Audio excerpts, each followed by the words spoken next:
ଦୁଇଟି ରସୁଣ କୁଲା ଏଇଠି ରଖିଦିଅ। ଗ୍ୟାରେଣ୍ଟି ଦେଉଛି ସେ ନାରୀ 5 ମିନିଟ୍ରେ ତୁମ ପାଖକୁ ଆସିବ। ଯାହା ଚାହିଁବେ ତାହା କରିବ। ଆଜି ରାତିରେ ଗୋଟିଏ ଥର କରିକି ଦେଖନ୍ତୁ। ଆଜିର ଏହି ଭିଡ଼ିଓଟିରେ ମୁଁ ଆପଣଙ୍କୁ ଶିଖେଇବି ବିନା ମନ୍ତ୍ରତନ୍ତ୍ରରେ କେବଳ 2ଟି ରସୁଣ କୁଲା ସାହାଯ୍ୟରେ ଆପଣ କିପରି ସୁନ୍ଦରୀରୁ ସୁନ୍ଦରୀ ଝିଅ ପଟେଇ ପାରିବେ, ସୁନ୍ଦରୀ ଭାଉଜକୁ ପଟେଇ ପାରିବେ, ତାଠାରୁ ନିଜର ମନ ଚାହୁଁଥିବା କାମ ହାସଲ କରିପାରିବେ।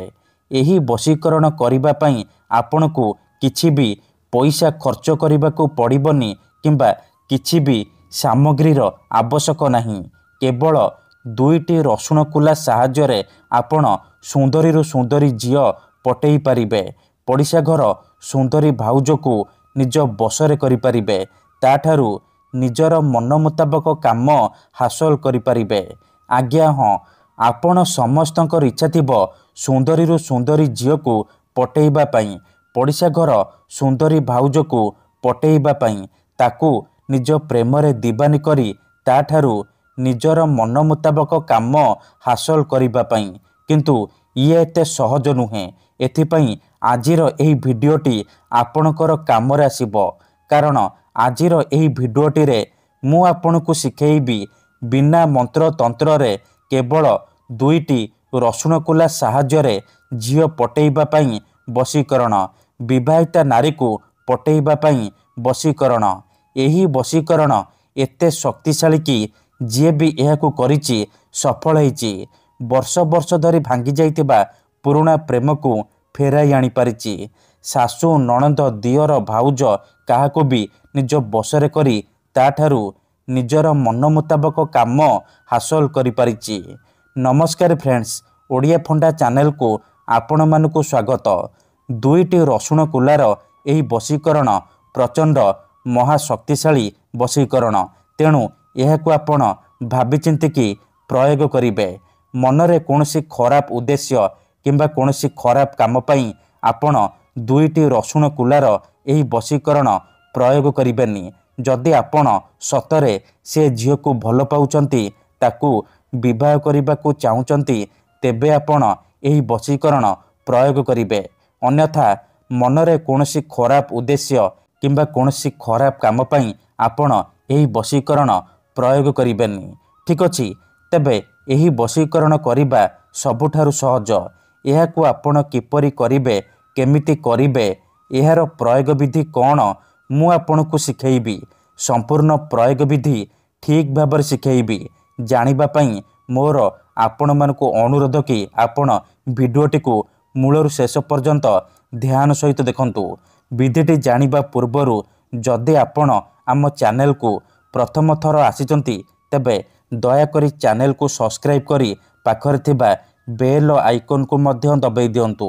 ଯାହାଦ୍ୱାରା ଆମେ ଯେଉଁ ବି ଭିଡ଼ିଓ ଅପଲୋଡ଼ କରିବୁ ସର୍ବପ୍ରଥମେ ଆପଣ ଦେଖିପାରିବେ। ଏହି ବଶୀକରଣ କରିବା ପୂର୍ବରୁ କିଛି ବିଶେଷ କଥା ଜାଣି ରଖନ୍ତୁ। ଯେମିତିକି ମନ୍ତ୍ର, ତନ୍ତ୍ର, ଯନ୍ତ୍ର, ବଶୀକରଣ ଇଏ ଏମିତି ସେମିତି କାମ କରେନି। ମନରେ ସମ୍ପୂର୍ଣ୍ଣ ବିଶ୍ୱାସ, ନିଷ୍ଠା ଆଉ ଏକାଗ୍ରତାର ସହିତ ଆପଣଙ୍କୁ ଏହି ବଶୀକରଣ କରିବାକୁ ପଡ଼ିବ। ତେବେ ଯାଇ ମୁଁ ଆପଣଙ୍କୁ ଗ୍ୟାରେଣ୍ଟି ଦେଉଛି ଆପଣ ଯେଉଁ ଝିଅ ବା ନାରୀ ଉପରେ ଏହି ବଶୀକରଣ ମାତ୍ର ଗୋଟିଏ ଥର ପ୍ରୟୋଗ କରିଦେବେ, ସିଏ ସେହି ସମୟଠାରୁ ଆପଣଙ୍କ ଆଡ଼କୁ ଆକର୍ଷିତ ହେବାକୁ ଲାଗିବ। ପାଗଳି ପରି ଆପଣଙ୍କୁ ଭଲ ପାଇବାକୁ ଲାଗିବ। ଆପଣଙ୍କୁ ଛାଡ଼ି ରହିପାରିବନି। ଯେଉଁ ଝିଅ ଆପଣଙ୍କୁ ଭାव ଦେଉନଥିଲା, ସେ ଝିଅ ନିଜେ ଆସି ଆପଣଙ୍କୁ ଭଲ ପାଉଛି ବୋଲି କହିବ। ଯେଉଁ ପଡ଼ିଶା ଘର ଭାଉଜର ସୁନ୍ଦରତାକୁ ଦେଖି ଆପଣ ତାକୁ ଦିନରାତି ଭାବୁଛନ୍ତି, ସେ ଭାଉଜ ନିଜେ ଆପଣଙ୍କୁ ଫୋନ୍ କରିବ, ହାତ ଧରିକି ରୁମ୍କୁ ଡାକିବ, ଯାହା ଚାହିଁବେ ତାହା କରିବ। ଠିକ୍ ଅଛି, ତେବେ ଏହି ବଶୀକରଣ ଆପଣ କିପରି କରିବେ, କେମିତି କରିବେ, ଧ୍ୟାନ ସହିତ ଶୁଣନ୍ତୁ। ଏହି ବଶୀକରଣ କରିବା ପାଇଁ ଆପଣ 2ଟା ରସୁଣ କୁଲା ଆଉ ଗୋଟିଏ ଛୁଞ୍ଚି ଆଣିବେ। 2ଟା ରସୁଣ କୁଲା ଆଉ ଛୁଞ୍ଚିର ସାହାଯ୍ୟରେ ଆପଣ ସୁନ୍ଦରୀରୁ ସୁନ୍ଦରୀ ଝିଅ ପଟେଇ ପାରିବେ, ତାକୁ ନିଜ ପ୍ରେମରେ ଦିବାନୀ କରିପାରିବେ। ଏହି ବଶୀକରଣ ବିଧିକୁ ଆପଣ କେବଳ ଶୁକ୍ରବାର ଦିନ କରିବେ। କେଉଁ ବି ସମୟରେ କରିପାରିବେ। କିନ୍ତୁ ବିଧିଟି କରିବା ପୂର୍ବରୁ ଭଲ ଭାବରେ ହାତ ଗୋଡ଼ ଧୋଇକି ଏହି ବଶୀକରଣ ଆରମ୍ଭ କରିବେ। ଠିକ୍ ଅଛି। ପ୍ରଥମେ ଆପଣ କ'ଣ କରିବେ, ଯେଉଁ 2ଟା ରସୁଣ କୁଲା ଆଣିଛନ୍ତି ସେ 2ଟା ରସୁଣ କୁଲାରୁ ଗୋଟିଏ ରସୁଣ କୁଲାରେ ସେଇ ଝିଅ ବା ମହିଳାର ନାମ ଲେଖିବେ ଯାହାକୁ ଆପଣ ପଟେଇବାକୁ ଚାହୁଁଛନ୍ତି। ଆଉ ଗୋଟିଏ ରସୁଣ କୁଲାରେ ଆପଣ ନିଜର ନାମ ଲେଖିବେ। ତାପରେ ସେ 2ଟା ରସୁଣ କୁଲାକୁ ଏକାଠି କରି ଡାହାଣ ହାତରେ ମୁଠେଇକି ଧରିବେ ଆଉ 7 ଥର ସେଇ ଝିଅ ବା ମହିଳାର ନାମ କହିବେ। ତାପରେ ସେ 2ଟାକ ରସୁଣ କୁଲାରେ ଫୁଙ୍କିଦେବେ। ତାପରେ ନିଜର ନାମ 7 ଥର କହିବେ। ପୁଣି ଆପଣ ସେ 2ଟା ରସୁଣ କୁଲାରେ ଫୁଙ୍କିଦେବେ। ଏତିକି କରିସାରିବା ପରେ ସେ 2ଟା ରସୁଣ କୁଲାକୁ ଏକାଠି କରି ସେଥିରେ ଛୁଞ୍ଚିକୁ ଫୋଡ଼ିଦେବେ। ଧ୍ୟାନ ରଖିବେ ଯେମିତି 2ଟାକ ରସୁଣ କୁଲା ଛୁଞ୍ଚି ମଝିରେ ରହିବ।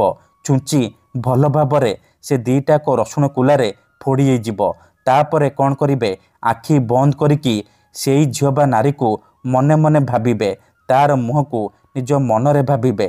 ଏମିତି ଭାବିବେ ଯେମିତି ସିଏ ଆପଣଙ୍କର ବଶରେ ହେଇଯାଇଛି, ଆପଣଙ୍କର ସବୁ ଇଚ୍ଛା ପୂରଣ କରୁଛି। ଏହିପରି ଭାବି ସାରିବା ପରେ ସେ ଛୁଞ୍ଚି ଆଉ ରସୁଣ କୁଲାକୁ ସେହିପରି ନେଇକି କୌଣସି ଏକ ଫୁଲ ଗଛ ମୂଳରେ ଅଳ୍ପ ଟିକେ ମାଟି ଖୋଳିକି ପୋତିଦେବେ। ଏତିକି କରିକି ଦେଖନ୍ତୁ ସେ ଝିଅ ପଟିଯିବ। ଧନ୍ୟବାଦ।